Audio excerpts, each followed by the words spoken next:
ঋণ কেলেঙ্কারি ও নানা অনিয়মে থাকা দুর্বল ব্যাংকগুলোর অডিট সম্পন্ন করতে এবার ব্যবস্থাপনা পরিচালকদের ছুটিতে পাঠাতে সম্মত হয়েছে ব্যাংকগুলোর পরিচালনা পর্ষদ। এর মধ্যে আছে অ্যাসালম গ্রুপের নিয়ন্ত্রণে থাকা union, first security, SIBL, global ইসলামী। এর বাইরে আছে এক্সিম ও আইসিবি ইসলামী ব্যাংক। বৃহস্পতিবার এসব ব্যাংকের পর্ষদ সদস্যদের নিয়ে জরুরি বৈঠক করে বাংলাদেশ ব্যাংক। সেখানেই ব্যবস্থাপনা পরিচালকদের ছুটিতে পাঠানোর সিদ্ধান্তে কেন্দ্রীয় ব্যাংক সম্মত হয় বলে জানান মুখপাত্র। অডিট পরিচালনার বিষয়ে ওনারা যেন অযাচিত কোনো হস্তক্ষেপ করতে না পারেন, অর্থাৎ এই প্রক্রিয়াটাকে স্বচ্ছ রাখার জন্য এমডিদেরকে সাময়িকভাবে ছুটিতে যেতে বলা হয়েছে।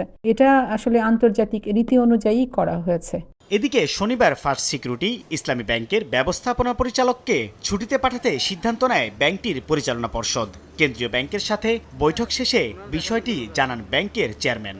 ব্যাংকগুলো এই একটা নির্দিষ্ট সময়ের জন্য যতদিন পর্যন্ত এই কার্যক্রম চলবে ততদিন পর্যন্ত তারা যাতে আউট অফ ডেস্ক থাকেন, এটা সিদ্ধান্ত আমরা নিচ্ছি। নতুন গভর্নর দায়িত্ব নেওয়ার পর অ্যাসালমের নিয়ন্ত্রণে থাকা 8টি সহ ডজন খানেক ব্যাংকের পরিচালনা পর্ষদ ভেঙে দেন। এরপর এসব ব্যাংকের ঋণ কেলেঙ্কারি খতিয়ে দেখতে অডিটের সিদ্ধান্ত হয়।